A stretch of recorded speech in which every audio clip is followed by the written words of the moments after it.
Hello, I'm Snow Blossom, and welcome to week 3 of January of my 2025 art project. If you don't know yet, this project is my way of getting back into painting and inspiring myself to create and reflect more this year. If you're interested in knowing the whole process for this project, I have a video going over the format linked in the description and in the project's playlist. This week's theme is transformation, stemming from January's theme Rebirth. When I started on this prompt, my first thought was a sort of magical girl transformation, like Sailor Moon or Ladybug from Miraculous. I branched off from that idea from the get-go, making my own magical girl transformation where I changed from myself in 2020 to myself now. Whenever I think of an old me, I always think back to a very specific look I did during lockdowns. At the time, I had a bright green bob with bangs and shaved sides, and I always wore 2020 alt makeup and elaborate outfits. I also had the demonias, the iconic demonias, which I included in the painting. But this is the me I always think of when I imagine my past because I was just so different then.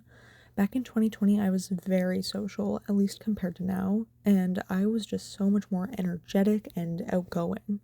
I still had my quiet moments then, but I am much quieter and more introverted now.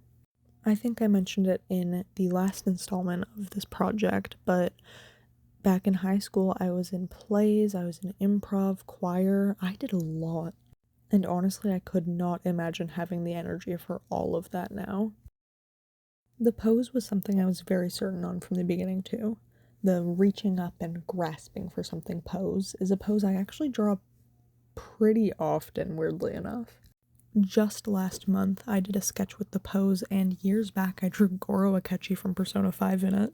But I think the idea of grasping for something invisible is a concept I relate to a lot. And this idea helps ties it in with last week's painting too, with the confusion of my future and kind of not knowing what to expect, that sort of idea. Something interesting about the painting that was totally an accident is the colors I used.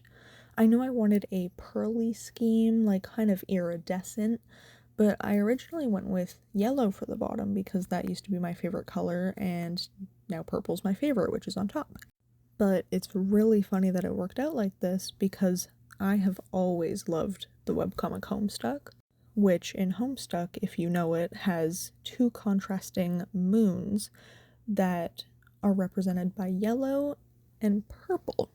And I just realized it's even funnier because back in 2020 I related more to the yellow planet Prospit, and now I relate more to the purple planet Durst, which that is just hilarious to me. It's fitting too though, because the idea of the contrasting personalities and these moons matches exactly what I was going for with this painting. Like, it's scary how much it fits. A scary decision I made while I was painting was the decision to use the black on top, which you're about to see after I paint all this white. It was literally a last minute decision, and once I laid down that first stroke of paint, there was no going back. And it doesn't really mean anything, I just think it helped more with the like contrast, and like visually I think it worked better. And it showed kind of that the top part of the portrait was the more dominant and current part of the portrait, if that makes sense.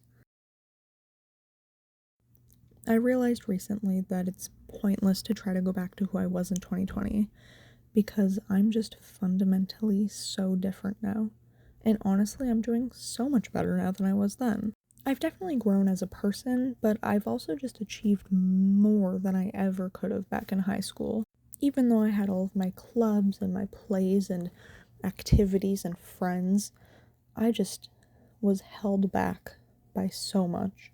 I was never allowed to let myself fully flourish and express myself because I didn't think I was allowed to be in the spotlight. And a lot of people would probably argue that because I was a very loud personality and I had a lot of opinions in high school and I took over a lot of drama class projects, but my point still stands. I lost out on a lot of opportunities because I didn't put myself in the driver's seat. I let the people that I considered my friends to control what I decided to do. And thank God I do not do that anymore. Something that's weird to admit, but is really true.